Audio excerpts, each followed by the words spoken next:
Jam. Toon Jam. Hello and welcome to Toon Jam, the final frontier. Yes, Toon Jam, the final frontier, aka today we are doing an episode all about Star Trek, the animated series. I am Matt. And I'm J-Man. And yeah, so we watched the first episode of Star Trek, the animated series. So a little bit of background info about that for you. It originally aired as Star Trek and as the animated adventures of Gene Roddenberry's Star Trek. So it's a bit of a mouthful. I can see why they went with just Star Trek instead. It's an American animated science fiction television series created by Gene Roddenberry, if you didn't get that. It originally aired from September 8th, 1973 to October 12th, 1974 on NBC, spanning 22 episodes over 2 seasons. The second series in the Star Trek franchise. It is the first sequel to Star Trek, the original series. Set in the 23rd century, when Earth is a part of the United Federation of Planets. It follows the adventure of Starfleet vessel, the USS Enterprise, as it explores the Milky Way galaxy.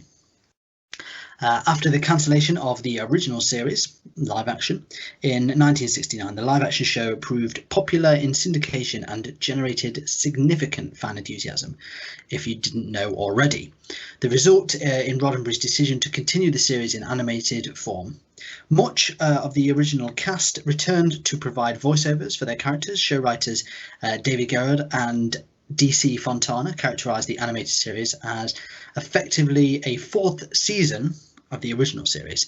The adventures of the characters continued in cinematic form, the first being the 1979 film Star Trek: The Motion Picture.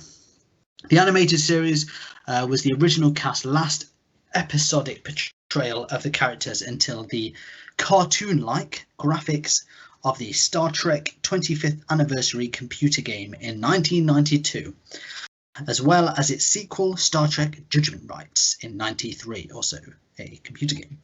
Both appeared after the cast's final film together, which was Star Trek VI, The Undiscovered Country, released in 1991, December.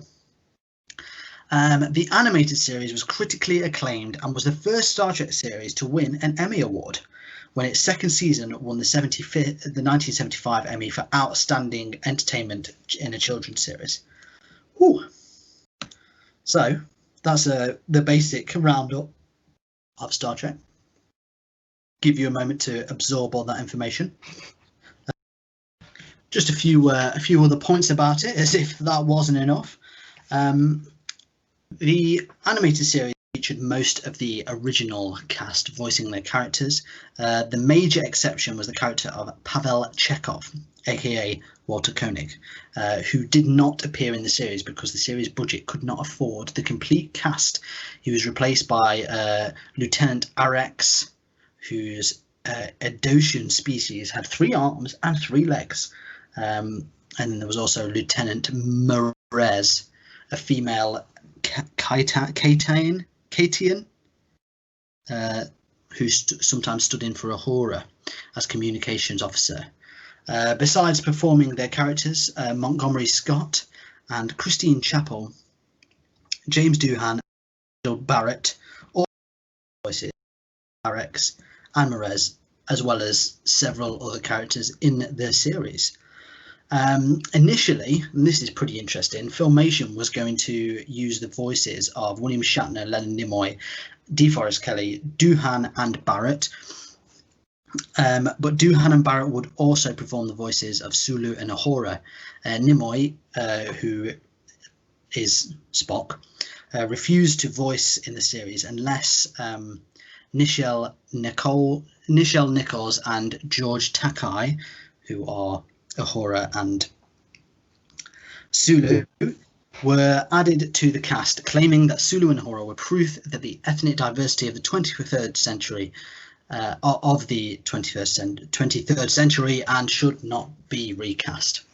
Nimoy also took this stand as a matter of principle, as he knew of the financial troubles of many of his Star Trek co-stars were facing after the cancellation of the series.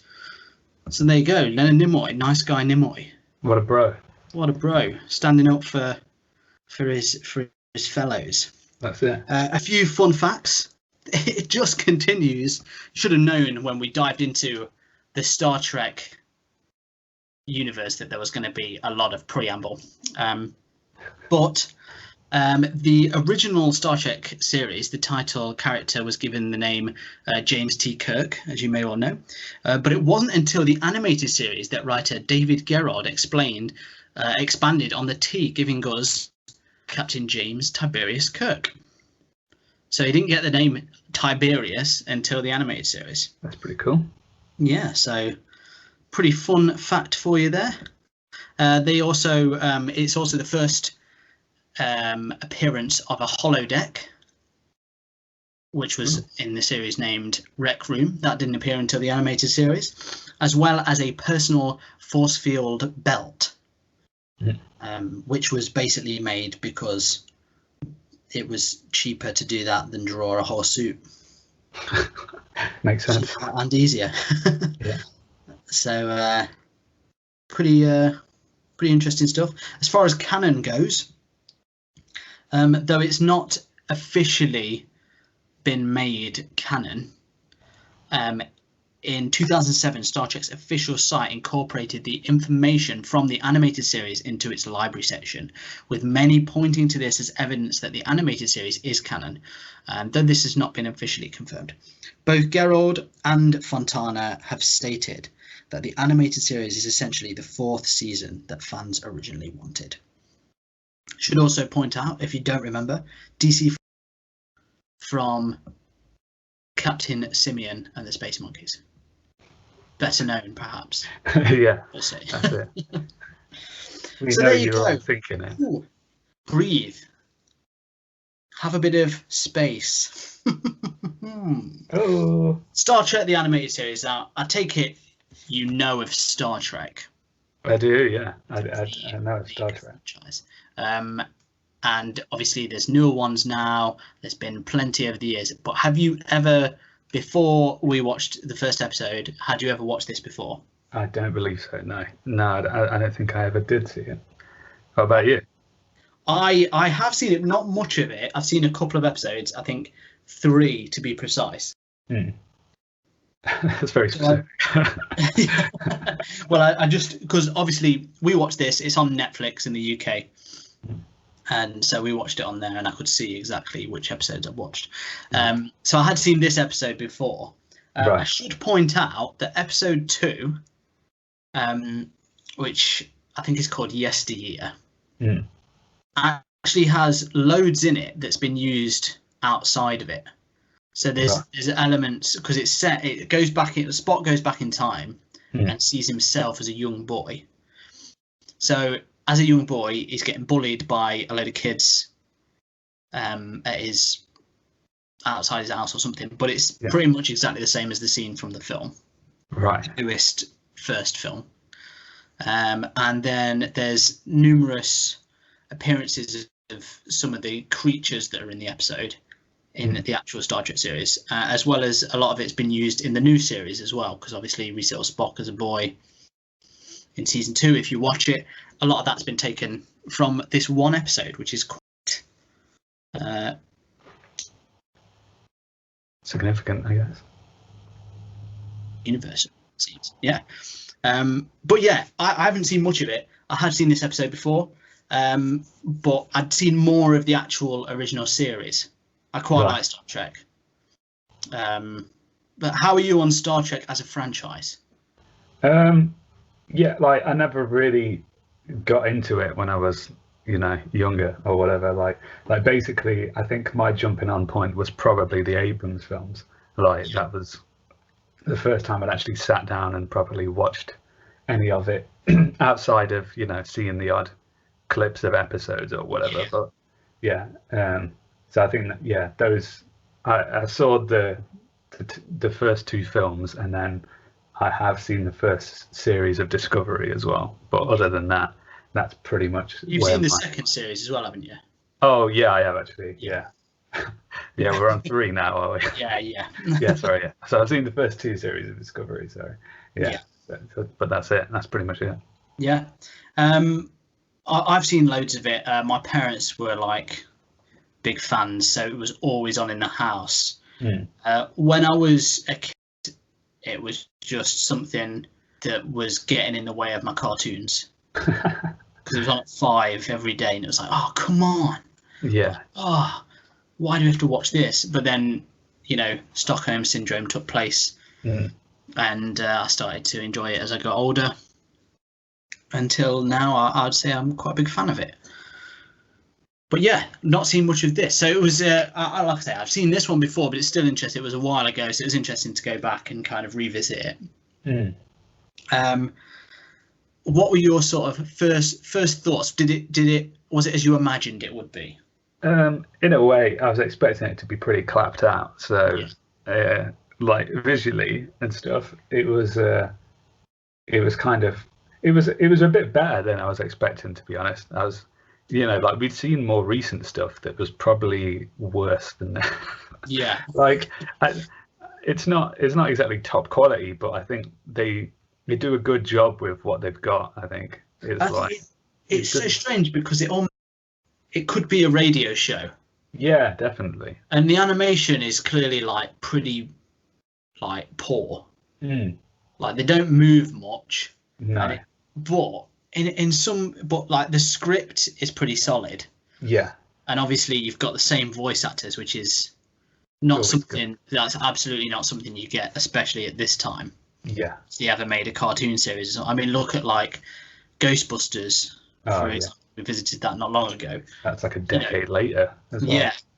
And it was completely different. Now, I'm not saying it was bad, but this has got the full, near enough the full cast. Yeah. That you see. So it does feel like going straight from the series into this. It doesn't feel like they've changed it, really. Yeah. I know they've changed things. Like I think they lowered the sort of sexual side of Star Trek of the time, I guess. Right. But apparently they did that for a young, because it was made for all ages. This. So, yeah. I watched it on the Netflix for kids account. Oh, did you? So it's definitely like suitable for children. It's on that bit. Yeah. But yeah, there's like it. It might be a bit boring if you were a kid, I think. Yeah, I think so too. If you were like a young kid, but apparently that was part of the reason this got cancelled, was just because they had a good audience in like the older audiences, older kids as well, but not the Saturday morning audience that they hoped for from it. Yeah, which is often the case. It's not really it's just not really a kid-friendly thing. Like, as Star Trek, there's so much just talking for saying that it's like a sci-fi. So much of it is just people in uniforms talking to each other, which just isn't appealing to kids. Like, I don't think. Like, I think, I guess, it's all the sci-fi stuff in it that would be. Yeah. And especially, I think when the original series came out, as a kid, you might be like, wow, because nothing was like it before, was it? Yeah. There's always going to be kids that do like it, but yeah, I can see what you mean. It is it's very technical. Yeah, it is. Yeah, it is. And what's weird is it still stands up almost. Because I don't know if it's just because there's that much technical jargon thrown at you that you're just like, yes. But you never think like, whoa, this is outdated. Yeah. Like, you sort of watch some sci-fi stuff. I mean, there's some of the gadgets that the only reason they have outdated is because people have made them. Yeah. So obviously, they've got the communicators and stuff. Yeah. They're just like literally our flip phones and stuff. Yeah. But that's obviously, that's where it came from, isn't it? So, yeah. Like Star Trek's like one of those places that's just responsible for like so many of like modern tech designs and stuff, isn't it? Yeah. Although I do think that I never understood the interfaces for their computers are like absolutely baffling. Like every computer on the desk is literally just like the world's biggest keyboard with Yeah. no symbols on them whatsoever. So like you just have to really just hope and pray that you're pressing the Yeah. right button. How they ever navigate it anywhere, I really don't know. And it's just a load of lights. Yeah, it's just flashing light. Yes, Yeah, it's not, Captain. couple buttons, and I'm pretty sure they just press random stuff, which is how they get into half the entanglements that they do. But you've got to think these guys go through years of rigorous training. This is true. They know every combination. They know I'm every sure, button. You know, out there's people that could actually operate the Enterprise. Yeah, probably. You know, fans that are that into it. Mm. They know, you know, exactly how to operate it just through those bizarre buttons. It just seems like a big design flaw, if you ask me. Like, you just wouldn't do that. Like, if you were like, you want to try and make things as simple as possible, I think. And we're several years in the future, and they're just like, no, we'll just put buttons for everything. One button for each function. I suppose it all comes from like what computers can be at the time. Yeah. And obviously back then, computers were massive, weren't they? Oh yeah. Isn't it like, have you seen those pictures where it's like there's computers the size of a room? Yeah. There's like 200 of them, and now it's like a memory stick you get free at Freshers Week. And it's just mad to think that that's how much data that was then. Yeah. And we've just expanded so quickly. I mean, you check out Star Trek now, and it's, you know, completely different, isn't it? Yeah. I think it's just one of those things, though, that like, you know, there's certain things in it that are still ahead of its time. Yeah. You know, like there's stuff that we don't even know if it's ever going to be possible, like the teleportation and stuff like that. But obviously that's what they're focusing on. But then when you actually think about what it would be like running a ship, it's like, oh, all these things need to be updated as well, and it just wouldn't really work like that. But I think that's kind of the charm of Star Trek, I think. Yeah, and I think from what I've gathered, I might be wrong in saying this, but I'm sure Gene Roddenberry used to work on a submarine. Oh, right. So everything that you see has some sort of reference, especially the way they operate. Obviously, because I remember when we did, I did media at university, and we did sort of a lesson on it, and you know, our tutor was telling us how basically you need to write what you know. And then he talked about Gene Roddenberry and how he used to work in a submarine, and in a way he wrote what he knew. But obviously, you know, he didn't know about necessarily space exploration. He might have had an interest in it, I don't know, but well, he must have had an interest in it. But but yeah, like there's something there to it, and I think that shows, doesn't it? Like it's all those things that, because that's real, like the way they interact with each other, the chain of command, and because there are still those few things like beaming technology and things like that. Yeah, that's what sort of, you know, it helps sell it, especially when it's what stopped it from dating, I think. Yeah, I think so. And a lot of the stuff that's dated is actually the sort of social side of it. Yeah.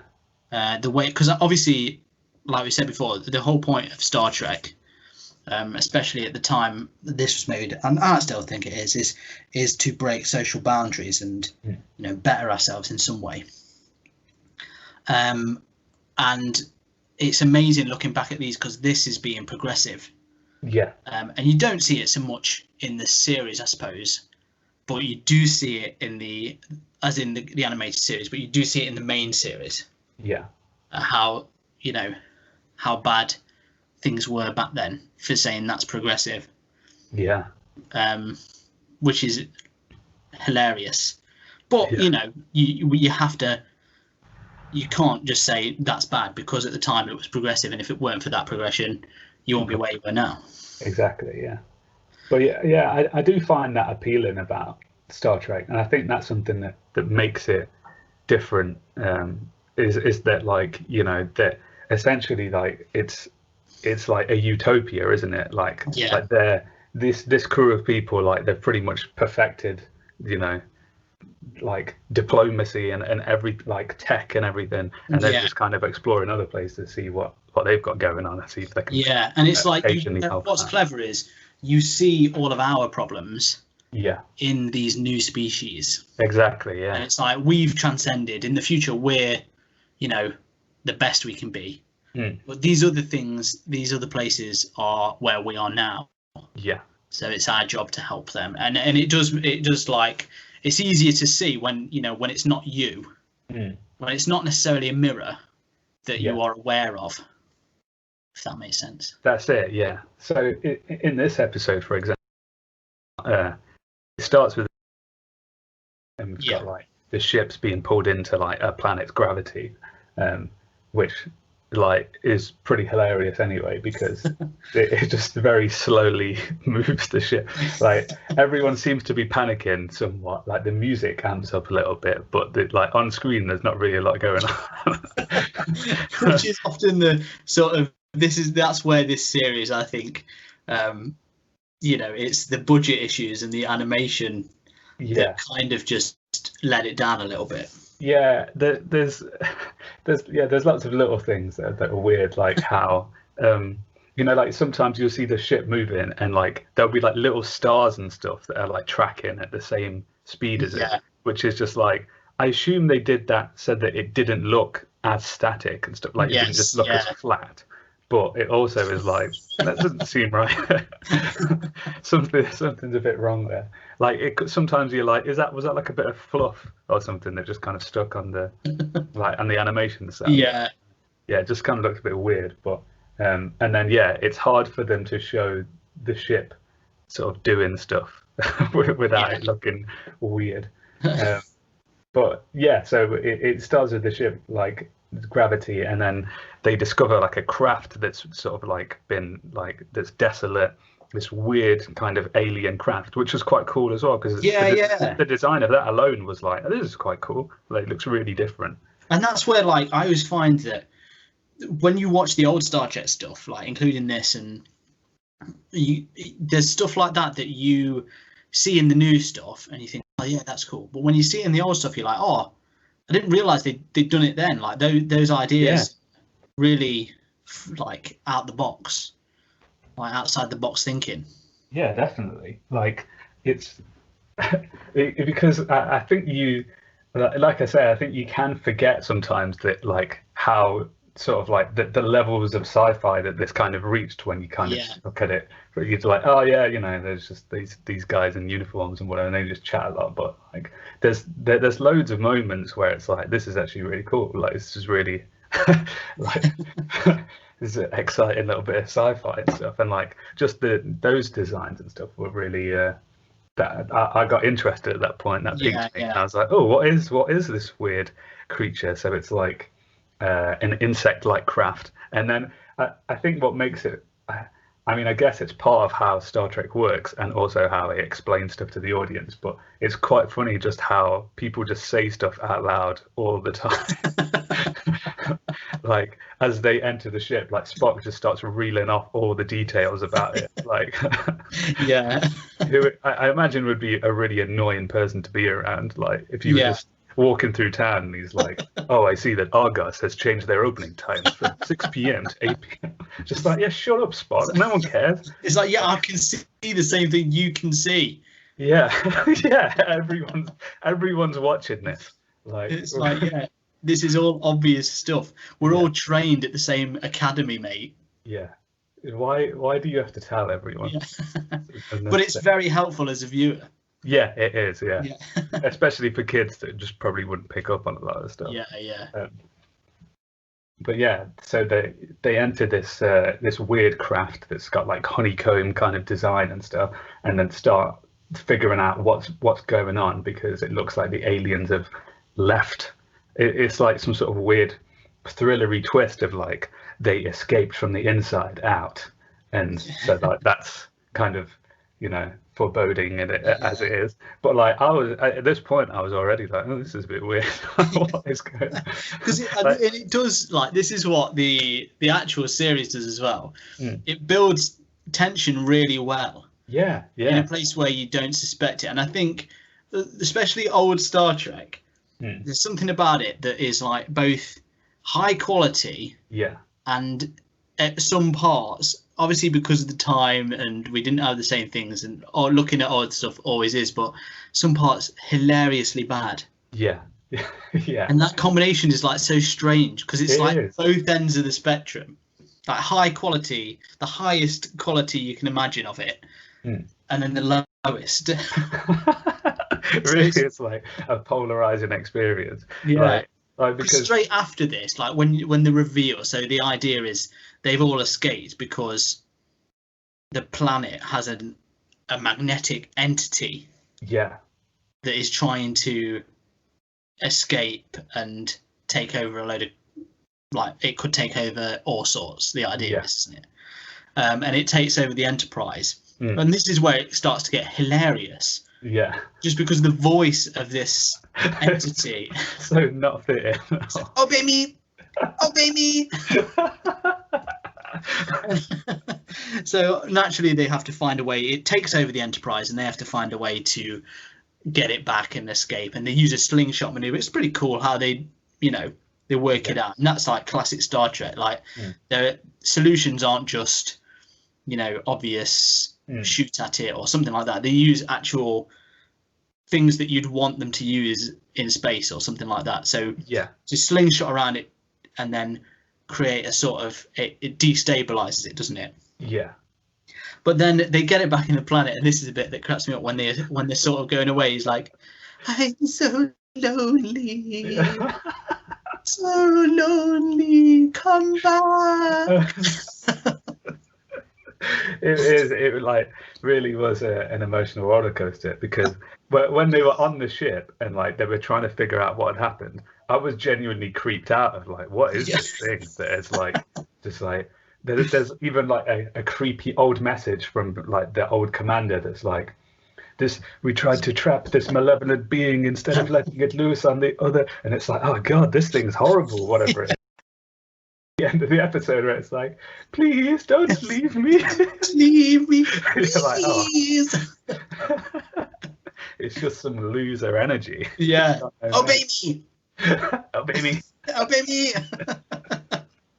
And it's just like you go from like being like gripped to like just laughing, basically. Yeah, like, really. What is going on?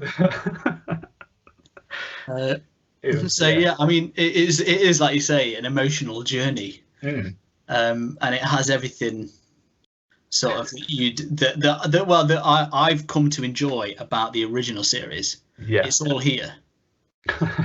All still intact. All still intact. Right. Well, on that note, shall we move on to our reviews? Yes. To all our sad, lonely listeners out there, are you really alone? I'm all alone. Did you once have people, but somehow they're gone? So lonely. Well, it sounds like you need the Organism Betrothal of Eternal Years matchmaking experience. Obey me! Exactly. Here at Obey Me, we have a technological experience that you just won't be able to miss. This fantastic piece of equipment is an app that allows you to find new people and new organisms and have them obey you. Oh, obey me! Obey me! Swipe left and continue to be lonely. Oh, so lonely.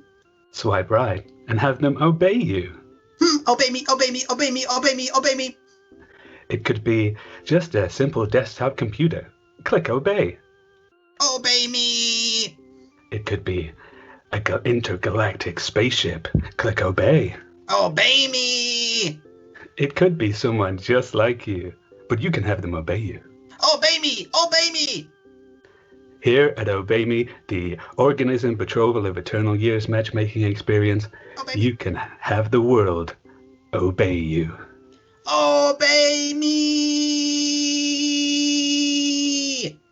Not responsible for obey. So lonely. Okay, so here at Toon Jam, we have a 3-point rating system. If you haven't listened before, it goes as follows: thumbs up, beam me up, Scotty. Thumbs down, so lonely. And shaky middle, the shift in emotions of this episode. So, okay, Star Trek animated series, episode 1. Your thoughts? I didn't think much to it going in, and obviously, like you said, animation wise, it's not really up there. It's there's some really dodgy looking stuff, but I mean, you know, it is quite old now, but still, it still looks a bit like just a bit dodgy in places. I think it's a lot of the inaction, a lot of stuff not actually happening. Staring at faces. Yeah, that makes it seem like you're not really watching an animation. There's something else going on.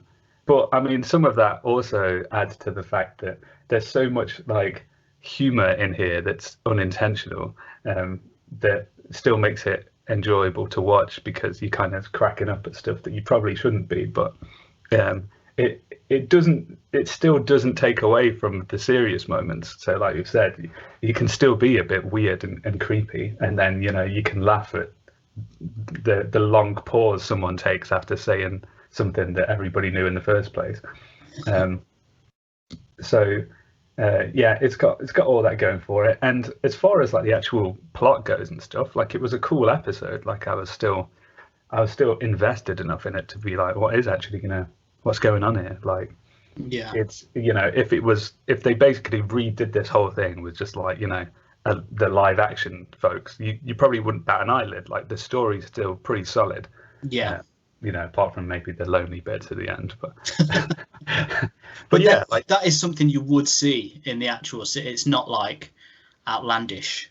right, yeah, Like if you watch the actual series, it's like, yeah, that's pretty much yeah, it. that's on point. Yeah.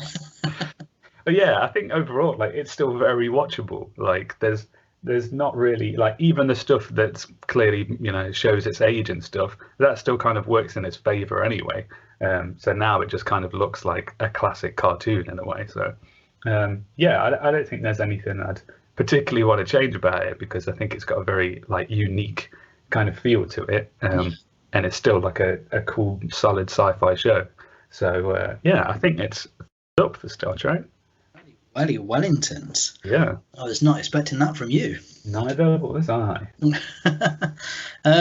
Yeah, I agree. I mean, it's that thing where the animation, Filmation, who do the animation, we've watched the Super Friends by them. Yeah. And I'm sure we've watched something else by them as well. And they are pretty bad Yeah. when it comes to animation, for saying it's like the one thing they do. It's pretty bad. But when you sort of take that aside, the scripts, the stories, the most of the acting is pretty on point. Yeah. Yeah, you know, the visuals aren't great, but like I say, it feels kind of like a motion comic. Yeah, it does. Yeah. In like, if it was a radio show, there'd be bits you didn't understand, because there are some bits that you need to see in it. Yeah. Like when Obey Me is shooting out of the thing in the ceiling of the. Yeah, that weird disco ball thing. Yeah.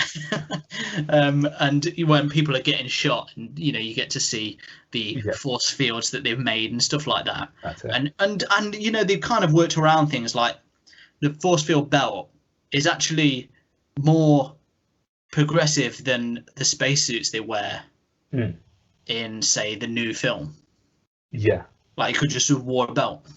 Yeah. And it's like, yeah, I can see why they did it, because they're trying to be cheap. But it works, and it's pretty cool. And you're like, oh, yeah, imagine having a belt where it just did a whole force field. That's well cool. Yeah. So they've worked around it in that way. And it's just like, yeah, it is genuinely tense at some points, and it's intriguing. And it's got this cool, weird, like, insectoid ship that's made of loads of stringy bits, and not anything like you see it and you think, oh, why is there a plant in space? Yeah. But it's a ship, and that is clever. And then you've got the silly voice, but like I say, that's something that if you watch the main series, every now and again there's something in it. Like there's one with these giant cavemen, and their spears are obviously massive, but they never stick in anything because they're too big and they're just bouncing around on the floor. It's terrible, but it's charming. Yeah. Its own way. I think that's the way it's not dated in those bits very well, but it's got in a way that makes you laugh. And there's been a few things we've watched where it's, you know, the bad stuff about it has gone away in which you can just enjoy. Yeah. Which this is. Like, that was hilarious at the end. Oh, Actually, yeah. like, laughing at. I bet that. I mean, we've not seen the new comedy stuff that they've done, Lower Decks. Yeah. But I'm pretty sure nothing in Lower Decks will reach the heights of I'm so lonely. Because there's something about the lack of irony that just really so yeah, I too am a thumbs up. Look at that. So there you go. Star Trek series gets the Toon Jam thumbs up, double thumbs up. But yeah, I really didn't expect you to, because obviously I know it's sci-fi, but it's old school. So old, yeah. It is really old. But I think the story's still there. It's solid, and it does, you know, it does what it's good at, doesn't it? Really, like I love the fact that they, you know, as nonsensical as some of the stuff is, they still kind of like lie to you in a way that you're convinced that it would work. Do you know what I mean?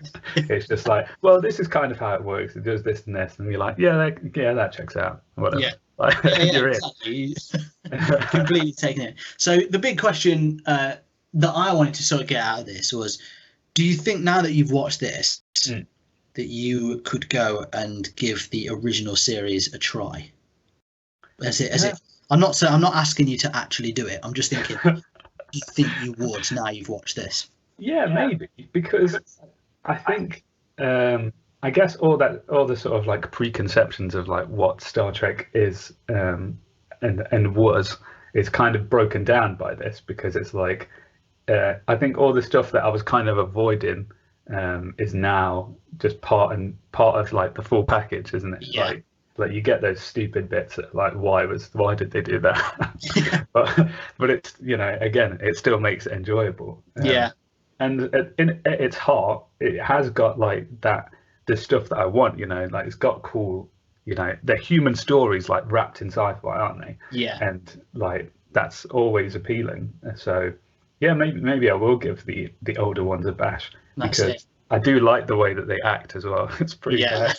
The delivery of everything is really fun. So it is, yeah. And there's what's great about it, I mean, there's some episodes that are genuinely just top notch with just the odd little stupid bit. There's some that are really a bit too much and you're like, oh, I just can't be bothered with this. Yeah.